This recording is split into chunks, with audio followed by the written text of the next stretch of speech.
to think that that can engineer a soft landing. If the economy is slowing and you have non-linear, increase in the unemployment rate, it takes a lot of rate cuts. It takes rates into accommodative territory for that to actually turn growth around. So I think we may be in for another volatile year next year, as I think the we parse through the economic data as well as how the Fed responds, and when do they transition from normalization rate cuts to actually accommodative rate cuts. I think that's going to be a tricky one for the Fed, because they have to realize, well, we have to actually cut a lot more than just normalize. But to be clear here, Priya, the big shift in the last 6 months is to move from some level of restriction to now a shocking accommodation, right? I think in real rate terms, it's harder to see that because inflation's come down a lot. So if you think about the real rate framework of how the Fed, I think, operates, policy went from very restrictive to slightly restrictive because, you've had that big decline in inflation, and the Fed hasn't, nominal rates have declined, but a lot of that has been inflation. So I think some of these rate cuts that are getting priced in are all inflation induced. I think for it to be accommodative, you have to have real rates decline. 10-year real rates are still at 2%. I think that's still well within restrictive territory. Matt, before we let you go, I know that you did work at the Treasury Department, and I'd love you to weigh in on the awkward kind of dance between the discussion. Good afternoon, good afternoon, good afternoon. We are about to get the decision on the rates shortly. We're about 5 minutes out. We're looking at the SPY at the top left corner, the dollar on the right-hand corner. Top right, bottom right is the US 500, US 100, and bottom left is the US 500. In order to ensure that policy doesn't become too tight over time, the Fed, certainly could cut rates. It's a separate question about how do you message that, when do you message that, and how do you kind of deal with the risk balance about how worried they might be about inflation picking back up again. At this meeting today, I think it's too early for Chair Powell to completely embrace that story. I think he will want to say that it's still premature to really have these discussions. The dot plot will show rate cuts, but expectations that that's not going to happen for some time.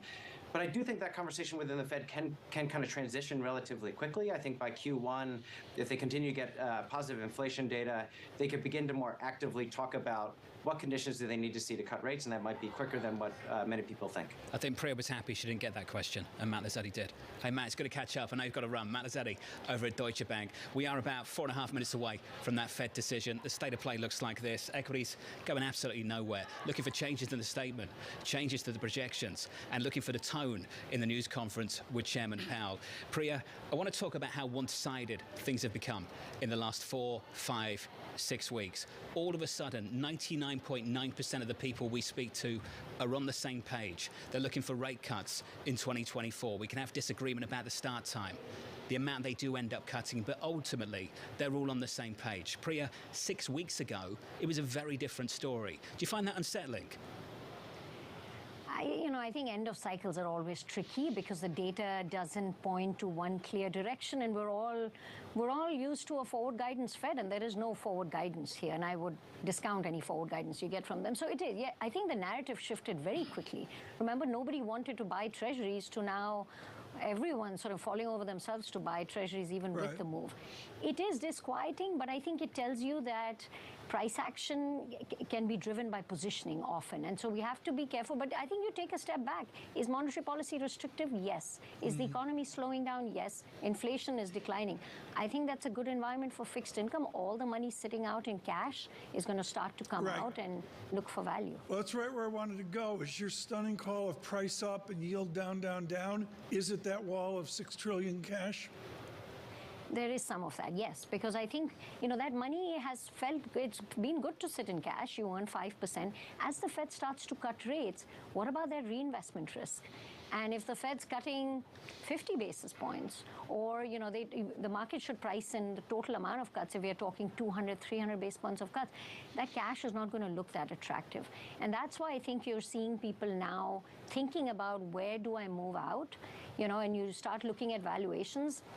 I would say, high quality fixed income now is a very strong competitor to all risk assets. Yeah, and you get liquidity, you get high quality, and you get positive real rates. 2% real rates in treasuries. I think that's attractive, and I think that's one of our big calls for why, you know, the next year, 24, is going to be a good year for fixed income as the Fed starts to cut rates. So that's why I think the narrative around Fed easing, and I think the dot plot will confirm that, is key to why money starts to move out of the front end into bond funds. Priya, let's wrap it up. 2 minutes to go until the decision. You're going to run away back to the Bloomberg terminal in just a moment. When all this drops, what are you looking for first?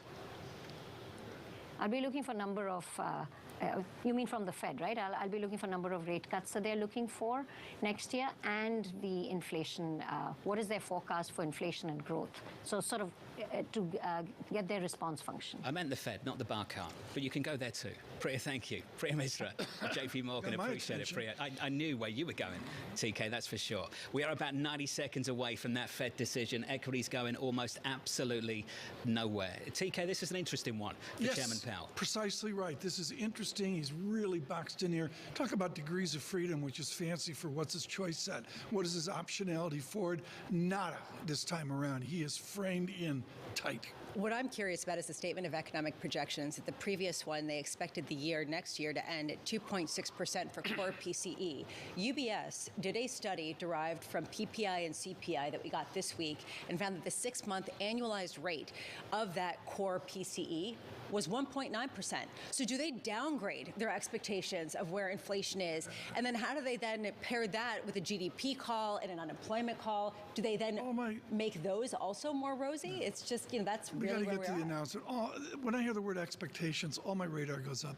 They don't expect, they react to the data. They react to what we're going to see in 20 seconds, Jen. And then Chairman Powell's got to try and clean it all up in about 30 minutes time and 20 seconds. 20 seconds away from the Fed decision. The scores look like this going into it. The equity market just about positive by 0.1% on the S&P 500, up 0.1% on the Nasdaq. In the bond market, huge spike on the dollar to the downside, indices to the upside, and it looks like they're going to they're done raising rates.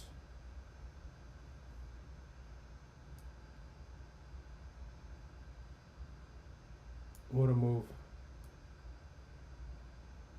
What a move. In determining the extent of any additional policy firming that may be appropriate to return inflation to 2%. The dot plot, meanwhile, sees 75 basis points of cuts next year, one more move than they saw in September. The dispersion is wide, however, with 8 seeing fewer than those 3 cuts, 5 seeing more than 3. In 2025, they see an additional 4 rate cuts, 1 down from September, and 2 more in 2026. The longer-run neutral rate remains at 2.5%. Their move comes as they significantly lower their median headline inflation forecast this year to 2.8%. As the statement notes, inflation has eased over the past year, but remains elevated. In the median forecast, it falls further in 2024 to 2.4%, 2.1% in 2025, and 2% finally in 2026. Core PCE inflation, 3.2% this year, down from September's forecast of 3.7%. It keeps falling, hitting 2% also in 2026. The statement says, quote, growth of economic activity has slowed from its strong pace in the third quarter, but they still revised their median forecast for GDP growth this year significantly to 2.6% from 2.1% in September. It falls to just 1.4% next year. Potential growth in the longer run is seen at 1.8%. No change in their unemployment forecast of 3.8% this year, which implies the jobless rate moves up in December because it's 3.7% right now. The next 3 years, the median unemployment rate will come in at 4.1%. The decision, guys, again, unanimous. Mike McKee, thank you, sir. Let's make it very simple. The 2024 dot, implying 3 cuts next year from this Federal Reserve. It doesn't meet the market, but it closes the gap and endorses the direction of travel over the last 4 to 6 weeks. In the bond market, this is what's falling right now. Yields and falling hard. We're down 19, call it 20 basis points lower at the front end of the curve. On a 2-year, 4.53. On a 10-year, down 13 at 4.07%. Once you figure out where the bond market is, take a guess where the FX market is. The dollar looks a little something like this. Against the euro at the moment, weaker. The euro stronger, 108.45. And if you're looking at equities, we endorse a move higher, up by 0.5% this morning on the S&P 500, up again this afternoon on the Nasdaq by 0.4%. Lisa, the rally moves on. We could end up getting a sub 4% 10-year yield by the end of this trading session as people parse through this. To me, the fact that this is unequivocally dovish, that they endorse the Fed's idea, that the market's idea of rate cuts and then some, really speaks to a question of, is there going to be cleanup act on aisle one, or is this going to be Fed Chair Powell saying, we're just responding to the data in front of us and it looks pretty good? Well, we talk about, Tom, the risk, the potential of being whipsawed by Chairman Powell at about 27 minutes' time. The early take, and we'll see if it sticks, the early take is this. Ultimately, you're looking for 3 cuts next year. Our 4 or 5 cuts no longer sounds that ridiculous. Now you come closer and closer to where we were before. No hedging here. I was going back and forth with a professor at the University of Cambridge, and 2 standard deviations down on 10-year yield. John, we almost came to it. We came very, very close to it. 4.08%, 4.07 at 4.6. We'll have to see what plays out with the press conference, but this is frankly more than we expected. We also expect wonderful conversation at this moment with Diane Swank. She's chief economist at KPMG. Diane, you know the interest space is the litmus paper of our economic and our Fed system. Are we seeing a constructive reduction in yields, or does this signal slower economic growth? Well, I think what we're seeing is that the bond market is leaning into the concept of the fact that inflation has plummeted so rapidly. I think this is a full inflation story. There's no question that the Fed has showed its cards here. They're very excited about the fact that inflation has come down at its fastest pace outside of World War II, the Korean War, and the Volcker recessions. That is really stunning, given we've not seen a major increase in unemployment with that, and they're feeling good about it. And I think you're going to see some of that euphoria from Chairman Powell as well. It's more than we expected. It is important to remember last time they had a rate hike before the end of the year. So just by removing one rate hike out of it, that puts one more cut into 2024 as well. And I think that sort of nuance is lost in translation, but it is part of the story as well, is they're not really backing off higher for a period of time. The next question is, higher for how long? Some big moves. Because I think we might be close to higher for long enough. Some big moves in this bond market right now. We're down 17 basis points on a front end on a 2-year at 4.56, on a 10-year down 11 to 4.09%. Alongside Dan Swank, I'm pleased to say, Greg Peters of PGIM jumps in front of the camera. Greg, let's talk about it. In about 24 minutes' time, Chairman Powell has an opportunity to clarify some of this. Do you think he needs to?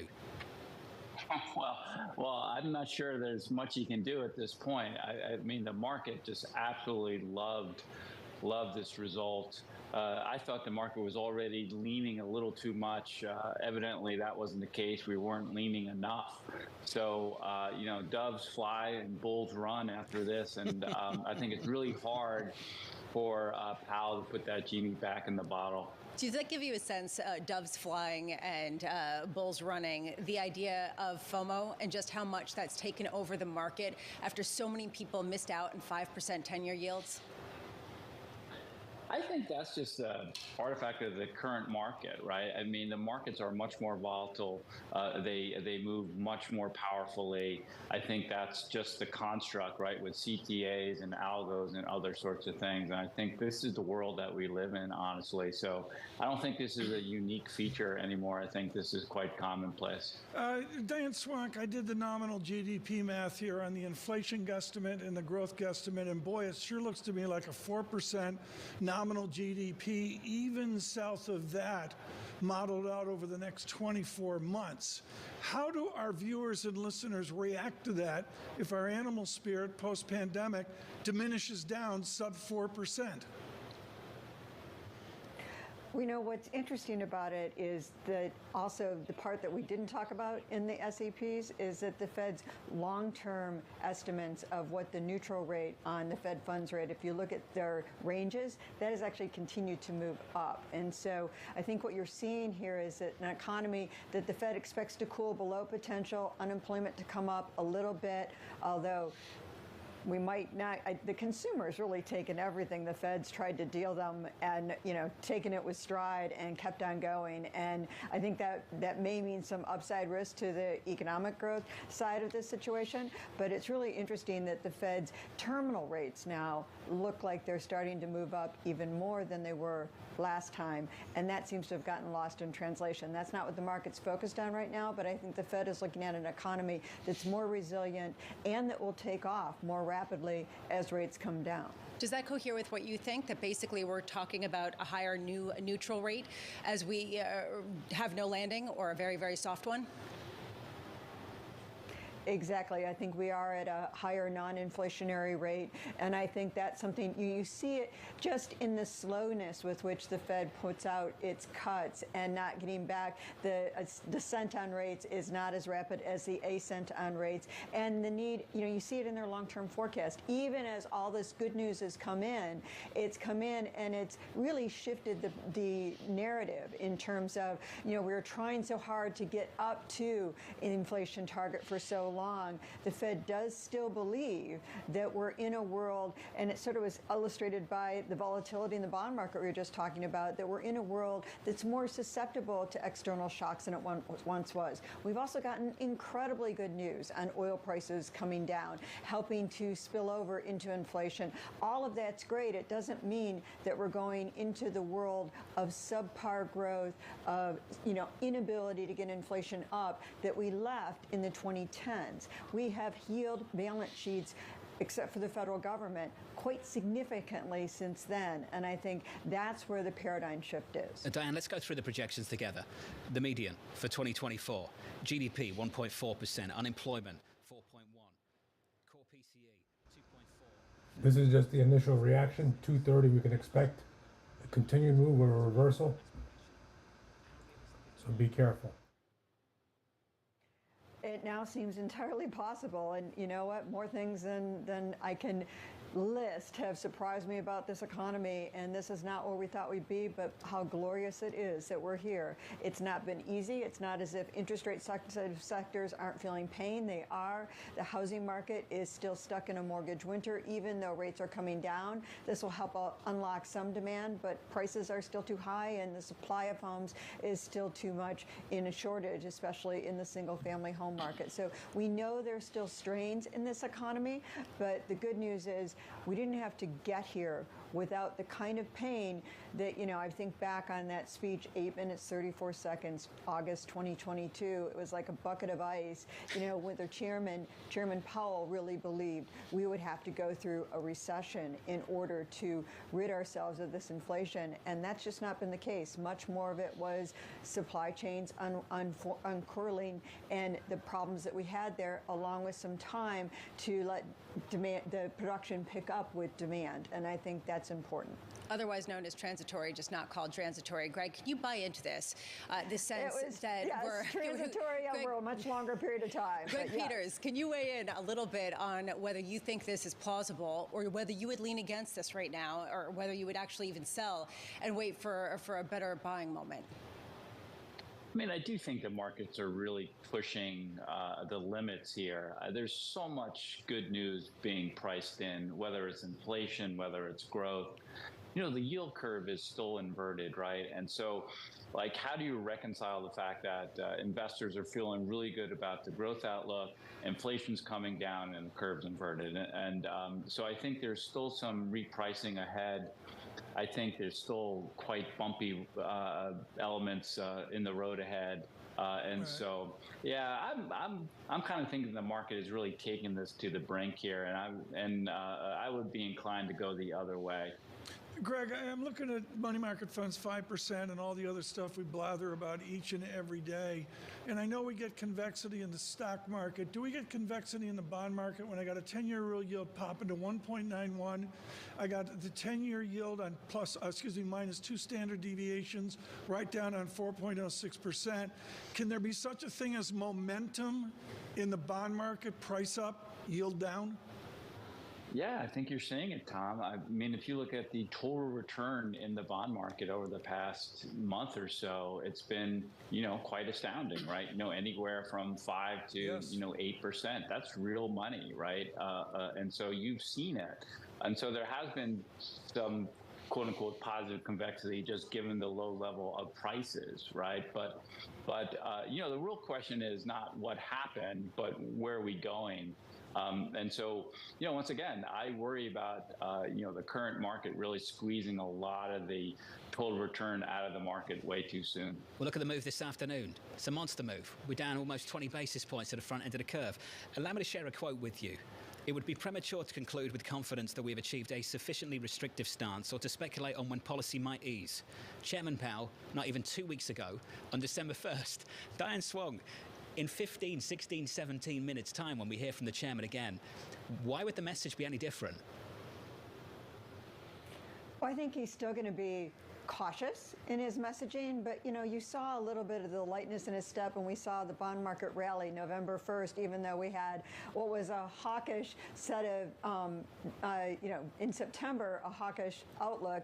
By November 1st, you saw the market unwind significantly since then because of how euphoric and a little bit excited that Chair Powell was in that press conference. And so I think it's going to be hard for him to walk back a lot at this point in time. I think it would do him good to be cautious and to be a little bit, contingent on, we're excited, but here's the risks. But I think it's going to be hard given they signed off on this statement and they signed off on this forecast, and this is about as dovish as we could have expected. This is more than I expected in terms of dovishness, and I think it's hard for him to walk it back, and I don't think he would be walking it back all that much given the fact that they all signed off on it. Which is the reason why you're seeing he's not going to add to it, but he's not going to push back too much. Which is the reason why, and it's a good point, that you're seeing an 18 basis point drop in the 2-year yield as time goes on, 4.54%. Greg, you said you'd push back against this. The market's really taking this to the brink.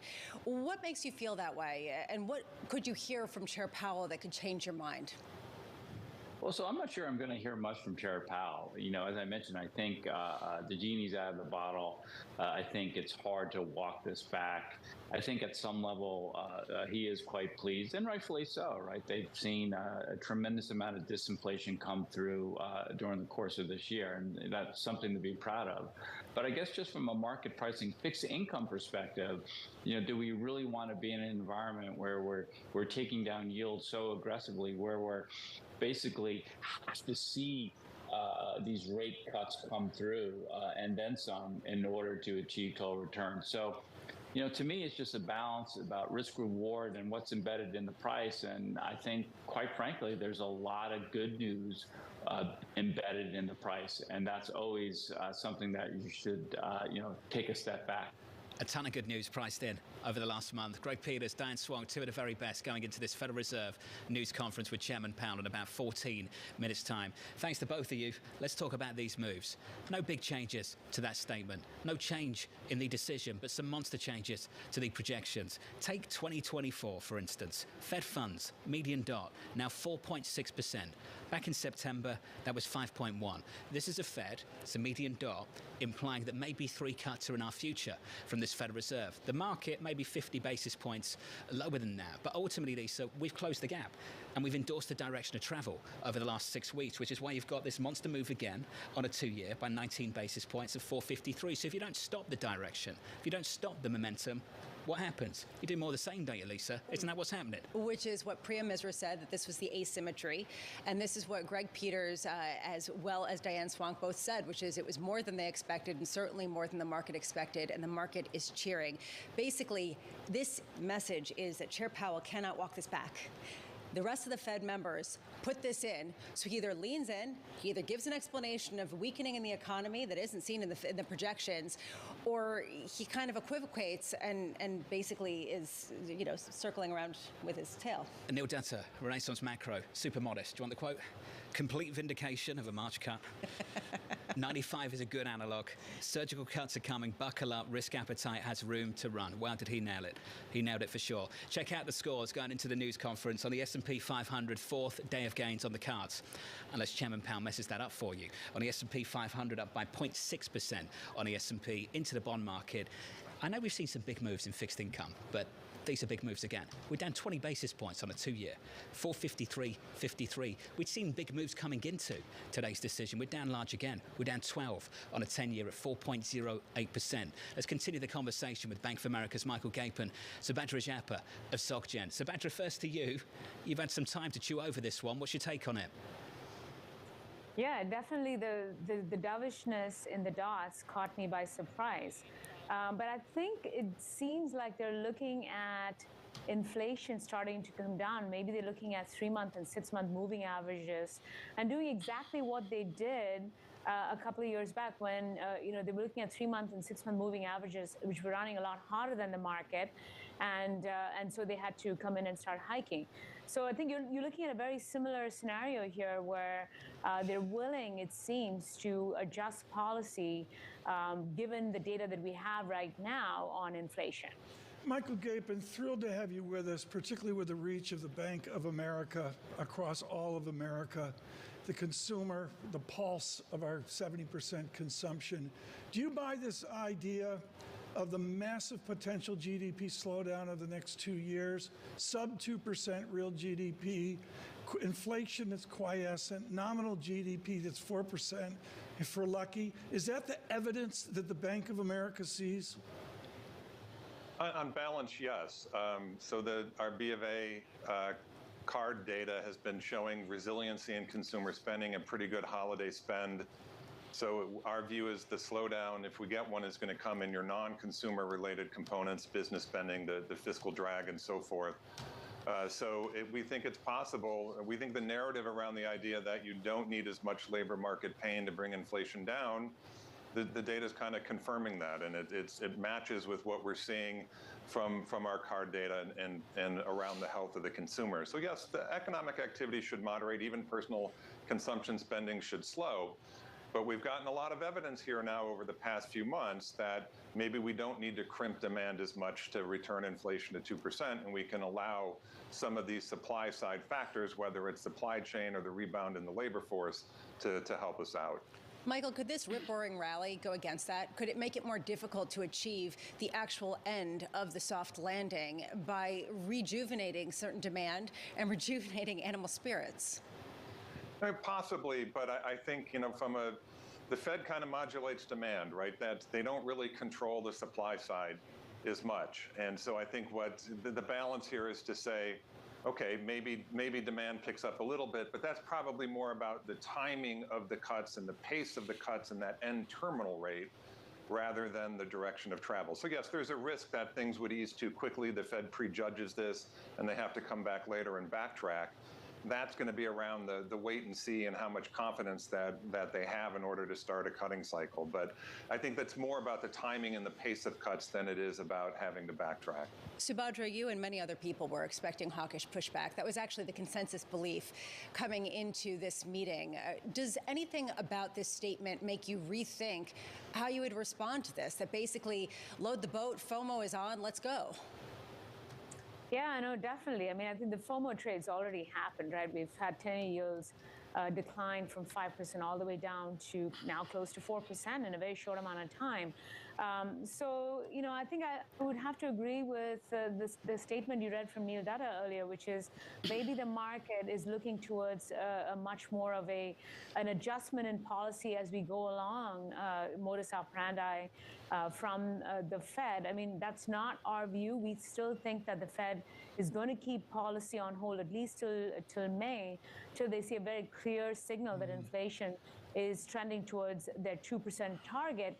And we think that the economy, broadly speaking, should hold up until that point. because it's, I mean, once we get to that point, I think the Fed can very quickly cut rates in a very short amount of time if there is a meaningful slowdown. The risk is that if they deliver these cuts too soon, then you could see perhaps a resurgence of this sort of services side inflation that we've been experiencing over the last couple of years. John, I'm going to predict that everybody's going to go in and they're going to blow up their call. They're going to blow up their year-end outlook. I hear all this good talk. I think Michael Gapin is absolutely dead on. You think it gets more bullish than it already is? It's not that it's bullish. This is really, really important. This goes back to Diane Swank, Gina Martin Adams, and others. This, to me, is far more a real economy analysis, redounding back to these dynamics.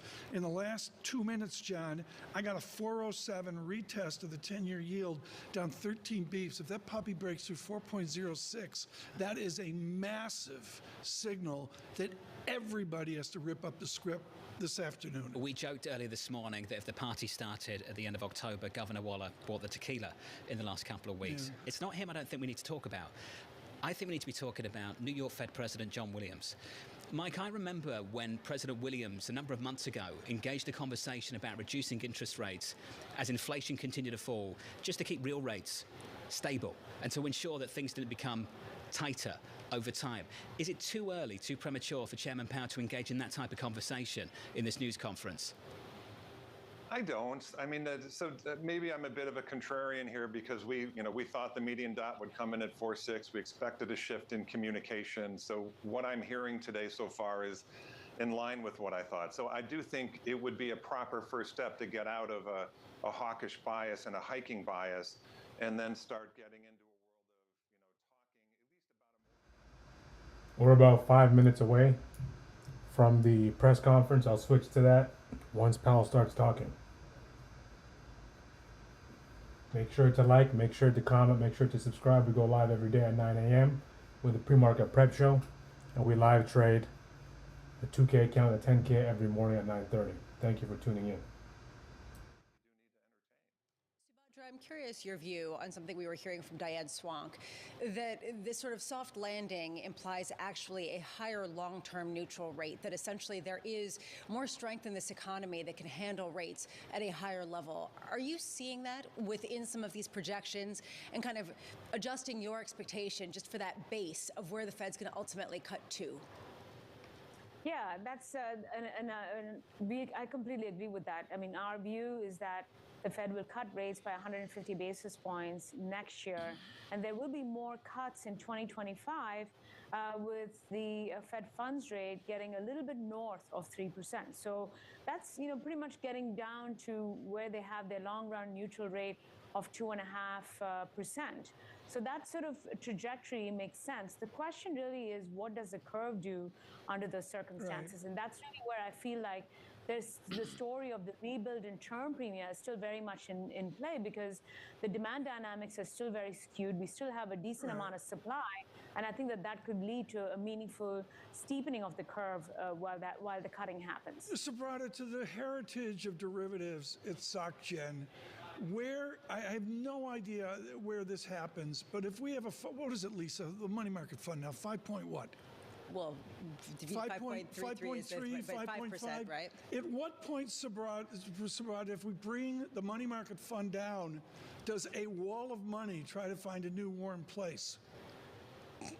Yeah, that's the risk, right? We have almost $6 trillion in money market funds. That money, if the returns are not attractive, are going to try to migrate towards other parts of the yield curve. Or give me a level. I mean, Subrata, this is so important. Is this going to happen at 4.8%? Do we got to wait for 3.8%? When is the money market game over?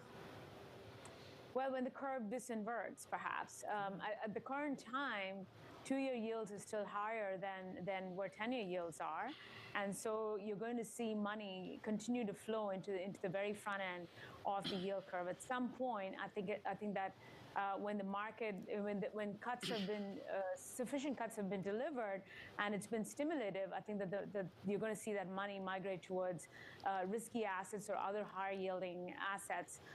But at the current time, with the curve inverted, I think that the front end still looks quite attractive to us on a duration adjusted basis. Let's play questions for Chairman Powell. The news conference about 3 minutes away. Michael Gapin, what would you ask today? I mean, I would ask kind of one question would be what you're referencing, essentially, what's the purpose of the cutting cycle? To get policy easy, to track a real rate of interest that you think is appropriate? If so, what's that rate? The second I would ask him, is policy really restrictive? What evidence outside of housing do you have to suggest that policy is currently restrictive? So that'd be a bit of a counterfactual to his view. And otherwise, the third question I'd ask is, is it feasible, just to make it clear, is it feasible to cut on the inflation data alone, or do you need to see weakness in activity in the labor market? Those are three I would pose. You don't get three, Mike. You're lucky if you get two. If you're Mike McKee, you're lucky if you get one. Subhadra, give us the final word. What would you ask today? I'd be curious to see if the Fed would be inclined to deliver sort of, adjustments in policy like they did back in the 90s, because that's something that the market is looking towards, is perhaps they adjust, they stay on hold, and then they cut some more if needed. So it's not sort of your conventional cycle. I think, to me, that's a very underpriced risk in the market, is a 90s-style rate cut cycle. Subhadra Japa, Michael Gapin, to the two of you, thank you. Just brilliant as always. Michael Gapin over at Bank of America, back in a seat and good to see. Absolutely nailed it. Looking for 3 cuts to go into that median dot in 2024. And Lisa, I think he's right to talk about not just dates, but thresholds. What is the bar? Where is the bar for when you start to deliver those cuts? What are you looking for? And now you've priced that, implied that in your projections. Haven't they got to engage in that conversation over the next hour? Yeah, is lower inflation enough, right? By de facto, or do they have to see some other sort of weakness? And what are the parameters? What are the levels? These are important questions.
Good afternoon.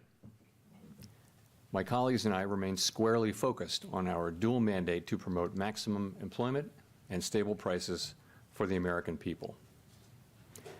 As we approach the end of the year, it's natural to look back on the progress that has been made toward our dual mandate objectives. Inflation has eased from its highs, and this has come without a significant increase in unemployment. That's very good news.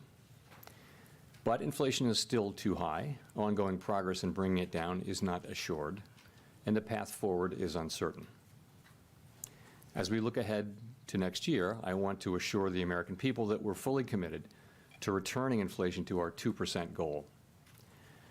Restoring price stability is essential to achieve a sustained period of strong labor market conditions that benefit all. Since early last year, the FOMC has significantly tightened the stance of monetary policy. We've raised our policy interest rate by 5.25 percentage points and have continued to reduce our securities holdings at a brisk pace. Our actions have moved our policy rate well into restrictive territory, meaning that tight policy is putting downward pressure on economic activity and inflation, and the full effects of our tightening likely have not yet been felt. Today, we decided to leave our policy interest rate unchanged and to continue to reduce our securities holdings. Given how far we have come, along with the uncertainties and risks that we face, the committee is proceeding carefully. We will make decisions about the extent of any additional policy firming and how long policy will remain restrictive based on the totality of the incoming data, the evolving outlook, and the balance of risks. I will have more to say about monetary policy after briefly reviewing economic developments. Recent indicators suggest that growth of economic activity has slowed substantially from the outsized pace seen in the third quarter. Even so, GDP is on track to expand around 2.5% for the year as a whole, bolstered by strong consumer demand as well as improving supply conditions. After picking up somewhat over the summer, activity in the housing sector has flattened out and remains well below the levels of a year ago, largely reflecting higher mortgage rates. Higher interest rates also appear to be weighing on business fixed investment. In our summary of economic projections, committee participants revised up their assessments of GDP growth this year, but expect growth to cool, with the median projection falling to 1.4% next year. The labor market remains tight, but supply and demand conditions continue to come into better balance. Over the past 3 months, payroll job gains averaged 204,000 jobs per month, a strong pace that is nevertheless below that seen earlier in the year. The unemployment rate remains low at 3.7%. Strong job creation has been accompanied by an increase in the supply of workers. The labor force participation rate has moved up since last year, particularly for individuals aged 25 to 54 years, and immigration has returned to pre-pandemic levels. Nominal wage growth appears to be easing, and job vacancies have declined. Although the jobs-to-workers gap has narrowed, labor demand still exceeds the supply of available workers. FOMC participants expect the rebalancing in the labor market to continue, easing upward pressures on inflation. The median unemployment rate projection in the SEP rises somewhat from 3.8% at the end of this year to 4.1% at the end of next year. Inflation has eased over the past year, but remains above our longer-run goal of 2%. Based on the Consumer Price Index and other data, we estimate that total PCE prices rose 2.6% over the 12 months ending in November, and that, excluding the volatile food and energy categories, core PCE prices rose 3.1%. The lower inflation readings over the past several months are welcome, but we will need to see further evidence to build confidence that inflation is moving down sustainably toward our goal. Longer-term inflation expectations appear to remain well anchored, as reflected in a broad range of surveys of households, businesses, and forecasters, as well as measures from financial markets.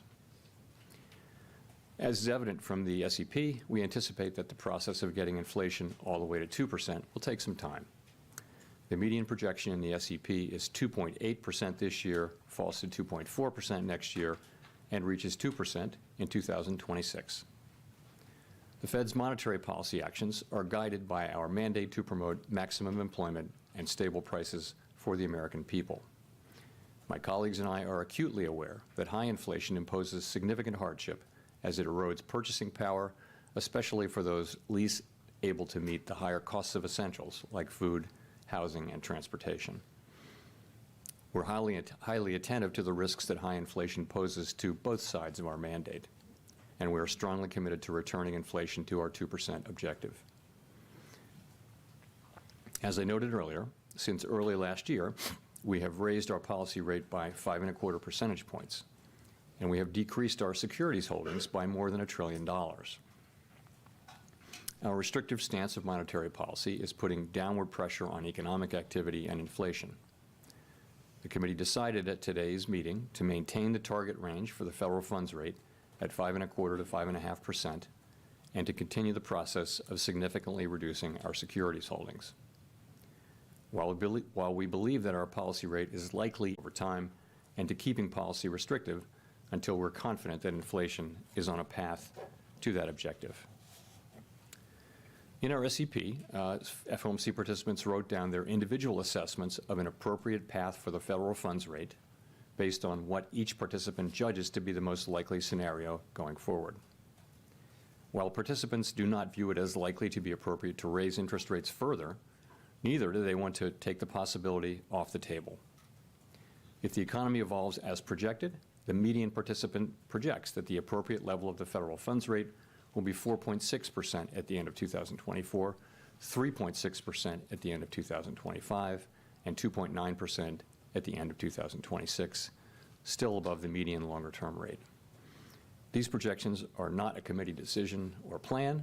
If the economy does not evolve as projected, the path of policy will adjust as appropriate to foster our maximum employment and price stability goals. In light of the uncertainties and risks and how far we have come, the committee is proceeding carefully. We will continue to make our decisions meeting by meeting based on the totality of the incoming data and their implications for the outlook for economic activity and inflation, as well as the balance of risks. In determining the extent of any additional policy firming that may be appropriate to return inflation to 2% over time, the committee will take into account the cumulative tightening of monetary policy, the lags with which monetary policy affects economic activity and inflation, and economic and financial developments. We remain committed to bringing inflation back down to our 2% goal and to keeping longer-term inflation expectations well anchored. Restoring price stability is essential to set the stage for achieving maximum employment and stable prices over the longer run. To conclude, we understand that our actions affect communities, families, and businesses across the country. Everything we do is in service to our public mission. We at the Fed will do everything we can to achieve our maximum employment and price stability goals. Thank you. I look forward to your questions.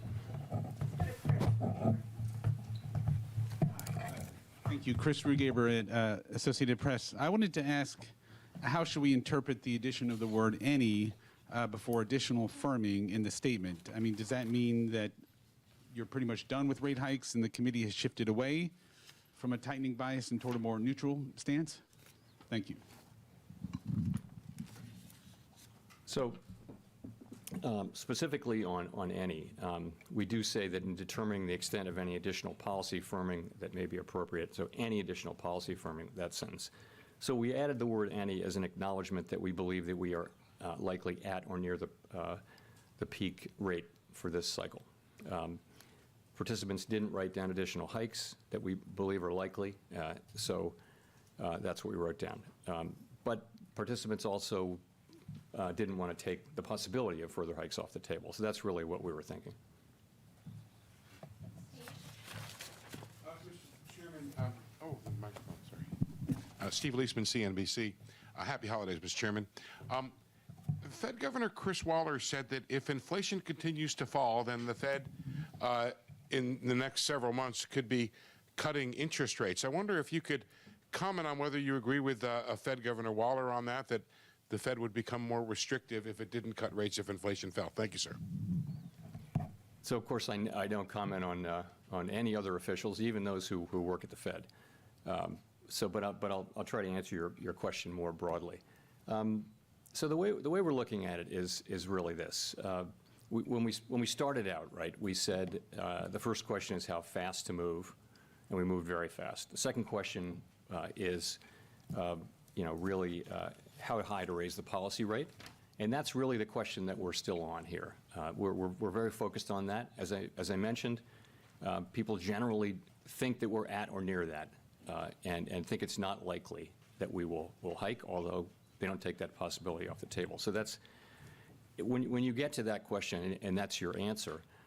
There's a naturally it begins to be the next question, which is when it will become appropriate to begin dialing back the amount of policy restraint that's in place. So that's really the next question, and that's what people are thinking about and talking about. And I would just say this: we are seeing strong growth that appears to be moderating. We're seeing a labor market that is coming back into balance by so many measures, and we're seeing inflation making real progress. These are the things we've been wanting to see.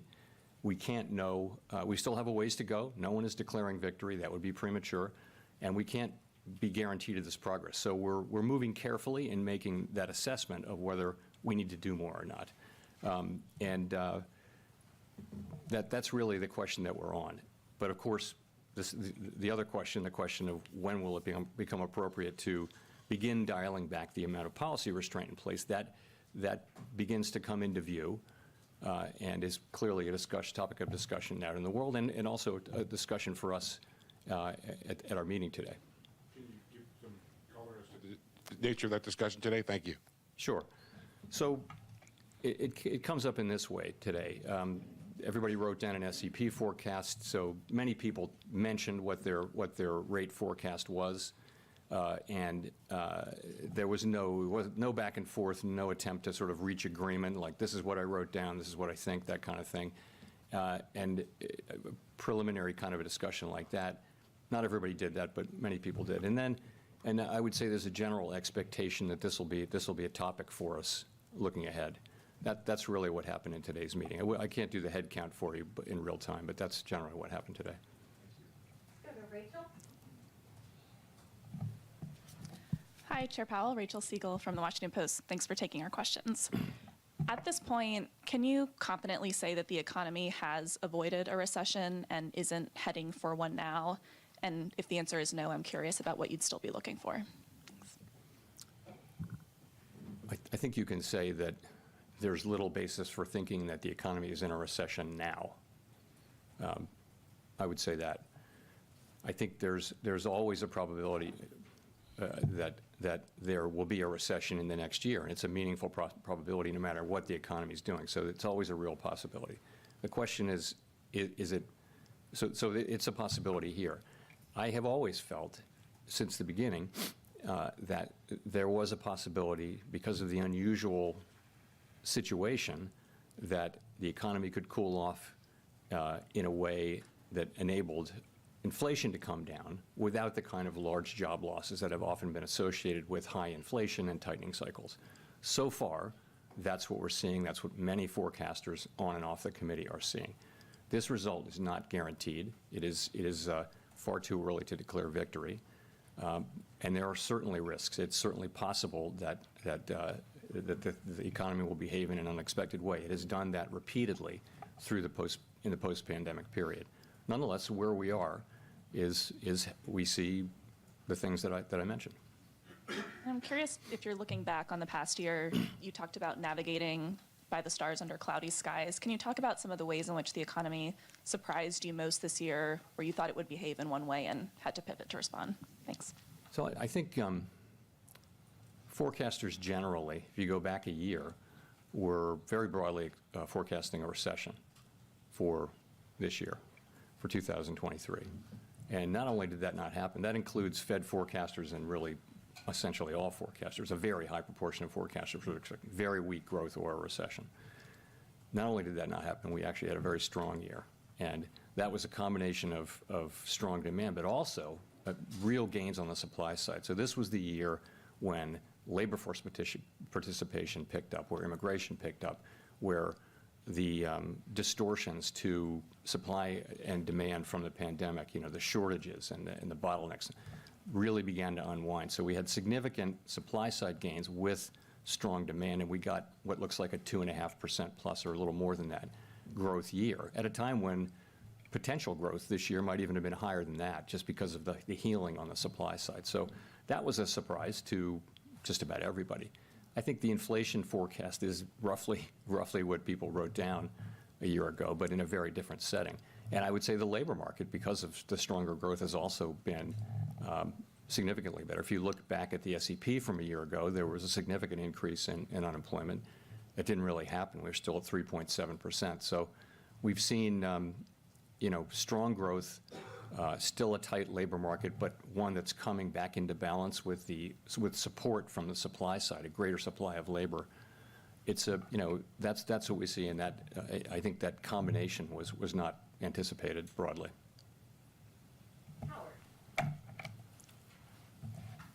Thanks, Howard Schneider with Reuters, and thanks for taking the questions. I wonder if you could give a little more color or detail on what motivates the lower rates next year. Whether it's a coincidence, for example, that the spread between PCE inflation, core inflation, and the federal funds rate stays constant over the year. Are you simply calibrating against the fall in prices, in the price level that you're expecting, in the rate of inflation that you're expecting, as opposed to supporting the economy? Nothing quite that mechanical is happening. The SEP really is a bottoms up, built from the bottom up, right? So I think people are looking at what's happening in the economy. And I think if you look at the big difference from September in the SEP, the expectations for inflation this year, both headline and core, have come down, really significantly in 3 months. That's a big piece of this. At the same time, growth is turned out to be very strong in the third quarter, is slowing, we believe, as appropriate. And we've had several labor market reports which suggest, again, significant progress toward greater balance across a broad range of indicators. You're seeing so many of the indicators coming back to normal, not all of them. But so I think that people look at that and they write down basically each individual writes down a forecast and a rate forecast that goes with that forecast. We tabulate them and publish it. And so it isn't, you ask about real rates, I take it. That is something that we're very conscious of and aware of and monitor, and it's certainly a big part of, it's a part of how we think about things, but really it's broader financial conditions that matter, and as you well know, it's so hard to know exactly what the real rate is or exactly how tight policy is at any given time. So you couldn't follow that like it was a rule and think that you would get the right answer all the time, but it's certainly something that we're focused on. And indeed, if you look at the projections, I think the expectation would be that the real rate is declining as we move forward. It sounds like the discussion over that, if I could follow up, has already kind of begun. I'm wondering, just related to Steve's question, how the tactics of this play out, given the slowing of inflation and the fact that the deeper you get into 2024, the closer you get to a presidential election. Do you want to front load this, in other words? Yeah, no, we don't think about political events. We don't think about politics. We think about what's the right thing to do for the economy. The minute we start thinking about those things, we just can't do that. We have to think, what's the right thing? We'll do the things that we think are right for the economy at the time when we think is the right time. That's what we'll always do. So I mentioned we're moving carefully. One of the things we're moving carefully about is that decision over, that assessment really over whether we've done enough, really. And you see that people are not writing down rate hikes. That's us thinking that we have done enough, but not feeling that really strongly, confidently, and not wanting to take the possibility of a rate hike off the table. Nonetheless, it's not the base case anymore, obviously, as it was 60, 90 days ago. So that's how we're approaching things. And as I mentioned, we wrote down this SEP, and it talks about people have individual assessments of when it will be appropriate to start to dial back on the tight policy we have in place. And that's a discussion we'll be having going forward, but that's another assessment that we're going to make very carefully so as time goes forward.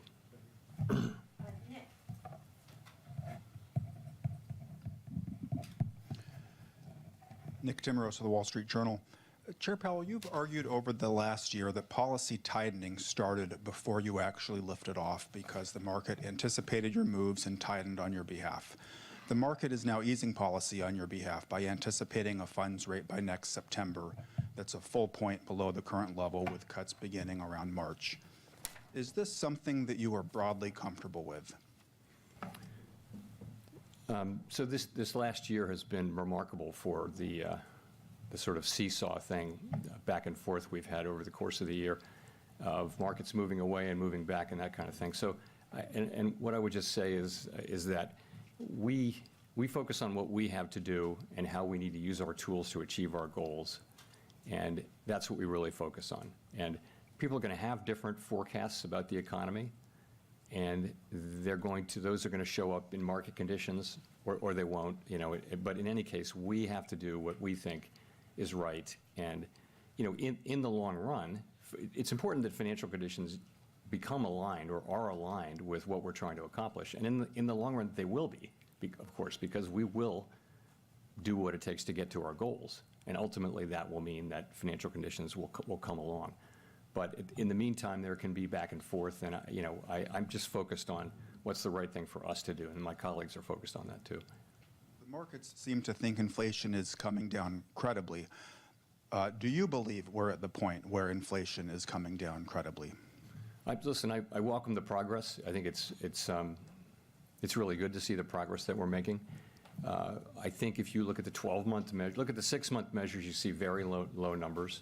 If you look at 12-month measures, you're still well above 2%. You're actually above 3% on core through November at PCE.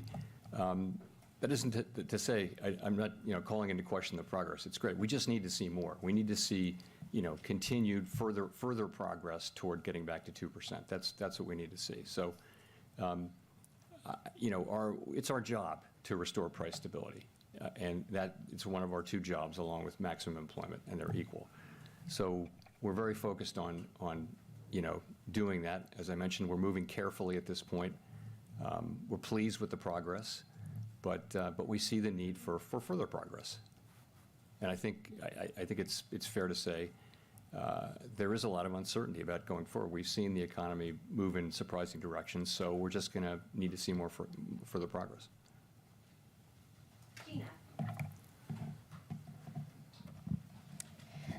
Gina Smilik, New York Times. Thanks for taking our questions. In the SEP from today, growth is notably below potential in 2024. If growth were to surprise us again in the way that it has for years now by being stronger than expected next year, would it still be possible to cut rates? Or put another way, is below trend growth necessary to cut rates, or would continued progress on inflation alone be sufficient? So we'll look at the totality of the data. Growth is one thing. So is inflation, so is labor market data. So we'd look at the total, as we make decisions about policy changes going forward, we're going to look at all those things, and particularly about as they affect the outlook. It's ultimately all about the outlook and the balance of risks as well. So that's what we'd be looking for.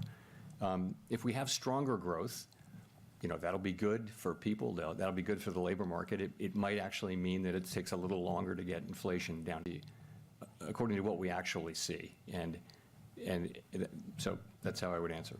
I guess the question I'm asking, if you don't mind a quick follow-up, I guess the question I'm asking is above trend growth itself a problem?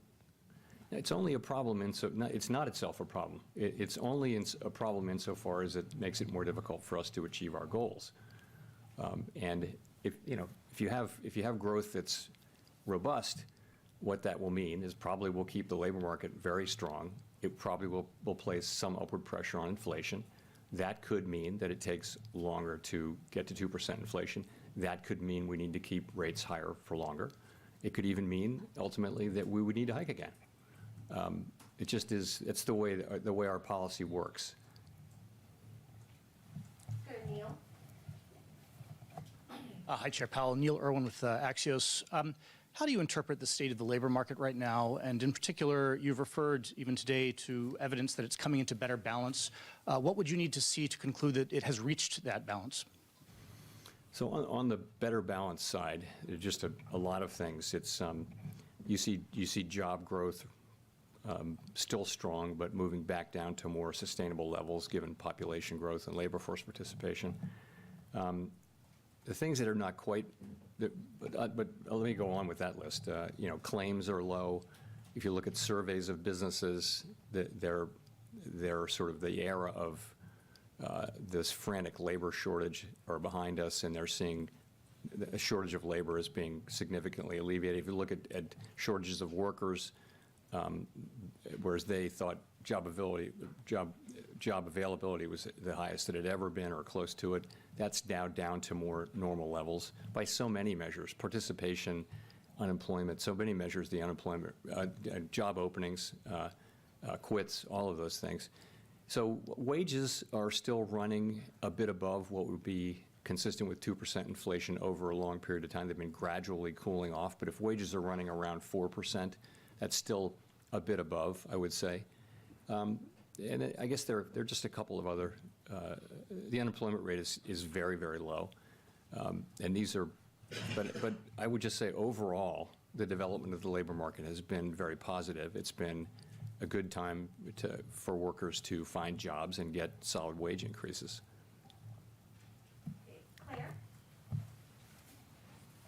Claire Jones, Financial Times. I'd say the mood among economists at the moment seems to be one of cautious optimism, which is somewhat corroborated by your forecast, by this sense that we are going to have a soft landing.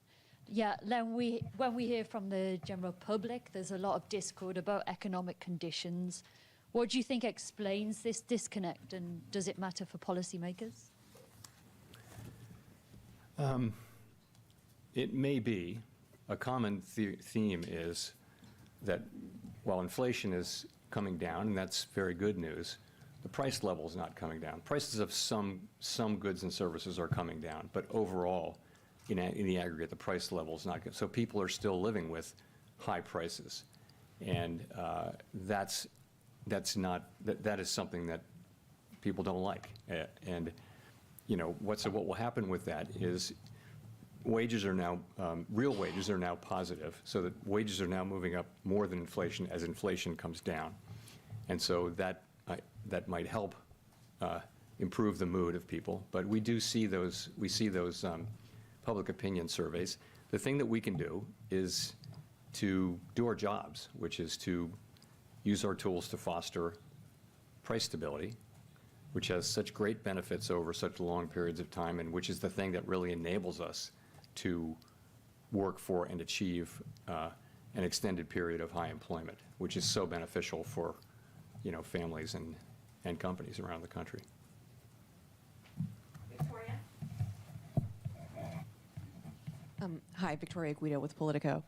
I wanted to ask, on the flip side of if things start to deteriorate rapidly, if we do fall into a recession, if we do start to see unemployment rise at sort of the levels of inflation that we're seeing now, how would you all think about that in terms of rate cuts? Would that be a sign that you've done your job demand-wise?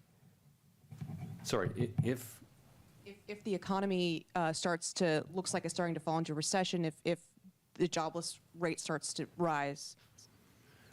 That's not something we're hoping to see. Obviously, we're hoping to see something very different, which is continuation of what we have seen, which is the labor market coming into better balance without a significant increase in unemployment, inflation coming down without a significant increase in unemployment, and growth moderating without a significant increase in unemployment. That's what we're trying very much to achieve, and not something we're looking to see.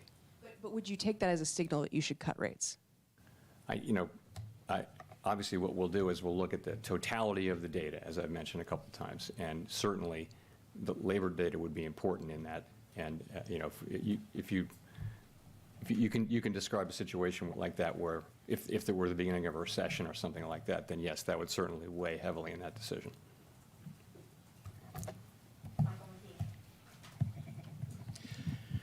Michael McKee from Bloomberg Television and Radio. Mr. Chairman, you were, by your own admission, behind the curve in starting to raise rates to fight inflation. And you said earlier, again, the full effects of our tightening cycle have not yet been felt. How will you decide when to cut rates, and how will you ensure you're not behind the curve there? So we're aware of the risk that we would hang on too long. We know that that's a risk, and we're very focused on not making that mistake. And we do regard the two, we've come back into a better balance between the risk of overdoing it and the risk of underdoing it. Not only that, we were able to focus hard on the price stability mandate, and we're getting back to the point where, which is what you do when you're very far from one of the two mandates. You're getting now back to the point where both mandates are important, and they're more in balance too. So I think we'll be very much keeping that in mind as we make policy going forward. And the things we'll be looking at, I've already described. We're obviously looking hard at what's happening with demand, and what we see the same thing other people see, which is a strong economy, which really put up quite a performance in 2023.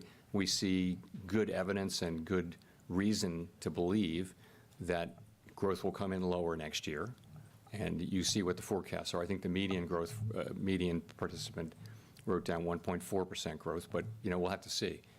It's very hard to predict. We'll also be looking to see progress on inflation and the labor market remaining strong, but ideally without seeing the kind of large increase in unemployment that happens sometimes. When you begin the cutting cycle, will it be essentially run the same way you do it now with raising rates, where you basically do trial and error cut and see what happens, or will you tie it to some particular measure of progress? We haven't typically tried to articulate, with one exception, really specific target levels, which was, some of you will remember the thresholds that we used in, I guess, 2013. The answer is these are things that we haven't, really worked out yet. We're sort of just at the beginning of that discussion. Thank you, Mr. Chairman. Edward Lawrence with Fox Business. So if the Fed cuts rates, as the dot plot is showing, about 75 basis points, does that signal that there's a belief of weakness next year in the economy? It wouldn't, if that were, first of all, let me just say, that isn't a plan. That's just accumulating what people wrote down. So that's not something, this, but allow me to say it again. We don't debate or discuss what the right, whose SEP is right. We just say what they are and we tabulate them and publish them. So it's, it's important for people to know that, but it wouldn't need to be a sign of, it could just be a sign that the economy is normalizing and it doesn't need the tight policy. It depends on, the economy can evolve in many different ways, right? So, but it could be more what I just described. And you focused on core inflation. We've heard from in other meetings. How sticky is core inflation right now? Well, that's what we're finding out, and we've seen real progress in core inflation. It has been sticky, and famously, the service sector is thought to be stickier. But we've actually seen reasonable progress in non-housing services, which was the area where you would expect to see less progress. We are seeing some progress there, though. And in fact, all three of the categories of core are now contributing. Goods, housing services, non-housing services, they're all contributing at different levels, meeting by meeting, or rather report by report. So, yeah. Okay, let's go to Katerina. Katerina Saraiva, Bloomberg News. Thanks for taking our questions. I just wanted to ask a little bit about, we had some pretty positive data this morning and yesterday. I'm assuming those were not incorporated into the forecasts we see today. But I just wanted to ask, how that kind of adds to your thinking, on the inflation outlook. Right. So we got CPI the morning of the first day, and we got PPI the next day, which informs the translation into PCE. So it's very, very late in the game, but nonetheless, participants are allowed to, encouraged to update their SEP forecasts until probably mid-morning today. After that, so staff has to accumulate all of that and create the documents that you see. So until about mid-morning, maybe late morning, it's okay to update. And I believe some people did update their forecasts based on what we saw today. Okay, and you see, how are you, when you think about, starting to think about the rate cuts next year or whenever they come, how do you think about the economy we're in now, kind of post-pandemic? Do you think that there's been significant structural shifts, and is that going to change how you look at a rate cut path? The question of whether there have been fundamental structural shifts is a really hard to know the answer, and a very interesting one right now. The one that would affect, one that comes to mind, though, is just the question of where the neutral rate of interest is. And so, for example, if it's risen, and I'm not saying that it has, but if it were to have risen, that would mean that interest rates would need to be a little bit higher to convey the same level of restriction. The thing is, we're not really going to know that. People will be writing papers about that 10 years from now and still fighting about it. So it's just that it's going to be uncertain. So we're going to be making policy in this difficult, uncertain, really unprecedented environment. Someone once said that you know the natural rate of interest by its works, and that's really right. But that's very difficult because policy operates with a lag. So it's one of the reasons why we slowed down this year. We started slowing down at this meeting last year, reducing the pace at which we were adding restriction. And over the course of this year, we really slowed down a lot to give those lags time to work. In terms of demand, has demand shifted more away from services into goods? You can make a case for that the shift back into services has not been complete, and it doesn't look like it's ongoing, but I don't know if that's right. Maybe people just bought so much stuff that they temporarily don't want any more stuff. They haven't got any place to put it. Let's go to Jennifer. Thank you, Chair Powell. Jennifer Schonberger with Yahoo Finance. You said back in July that you needed to start cutting rates before getting to 2% inflation. As you mentioned, PCE inflation is now running at 3.5% on core. On a 6-month annual basis, core PCE is running at 2.5%. Though when you look at super core and shelter, they are of course stickier. So in looking at the different components of the data, how much closer do you have to get to 2% before you consider cutting rates? I mean, the reason you wouldn't wait to get to 2% to cut rates is that policy would be too late. I mean, you'd want to be reducing restriction on the economy well before 2%, because before you get to 2%, so you don't overshoot. If we think of restrictive policy as weighing on economic activity, you know, it takes a while for policy to get into the economy, affect economic activity, and affect inflation. So I can't give you a precise answer, but if you look at what's in the SEP, and you know, I think you'll see a reasonable estimate of the time lags and things like that it would take. Do you think below 3% would be reasonable? I wouldn't want to identify any one precise point, because I would be able to look back then and probably find out that it turned out not to be right. But we'll be looking at it and looking at the broad collection of factors. Hi, Chair Powell, Jean Young with Market News. Wanted to go back to the stickiness of inflation question. Over the past couple of years, a lot of central bankers have talked about the more difficult last mile of getting inflation back down to 2%. Yet it's also been surprising how fast inflation has come down this year. I'm curious, do you think something has changed in our understanding of inflation? Or do you subscribe to this notion still, or is it something different about the U.S. economy? Thank you. I think this, you know, we felt since the beginning that it would be a combination of two factors.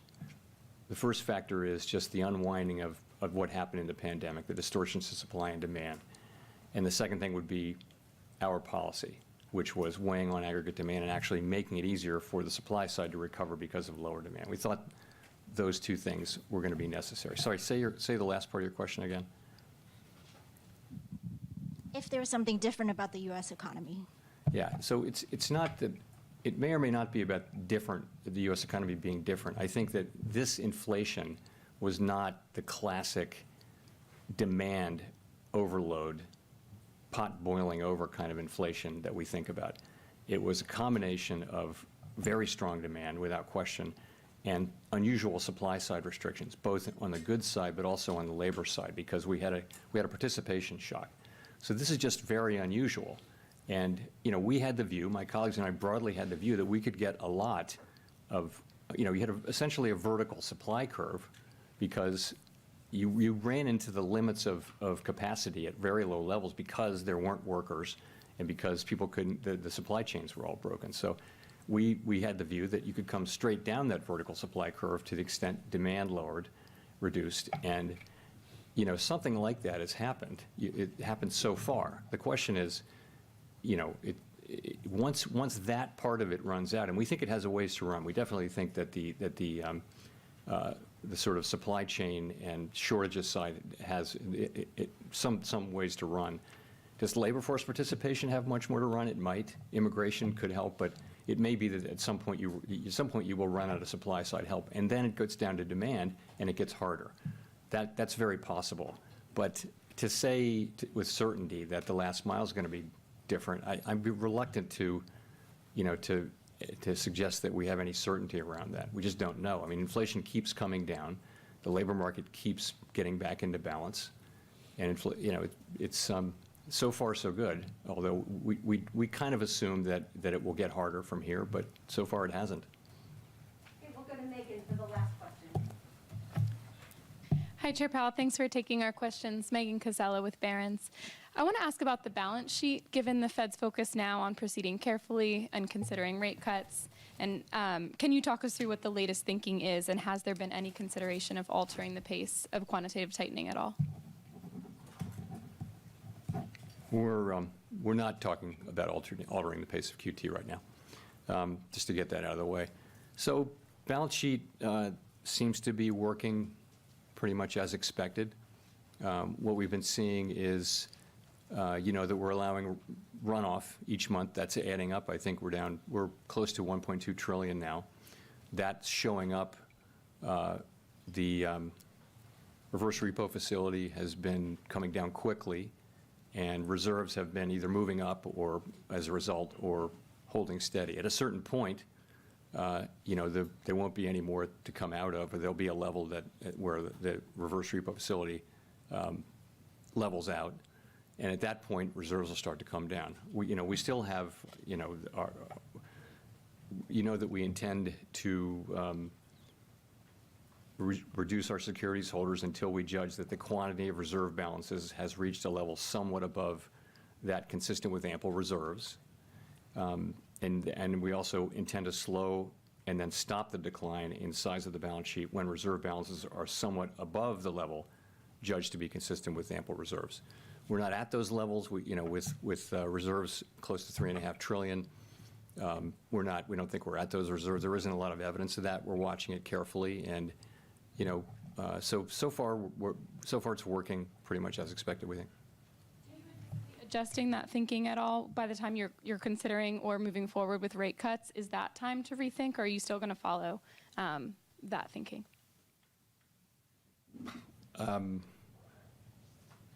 So I think they're on independent tracks. So you're asking, though, the question, I guess you're implying the question of can you continue with QT at such time, QT, which is a tightening action, at such time as policy is still tight? And the answer is it depends on the reason. If you're cutting rates because you're going back to normal, that's one thing. If you're cutting them because the economy is really weak, so you can imagine you have to know what the reason is to know whether it would be appropriate to do those two things at the same time. Thank you. Thanks very much.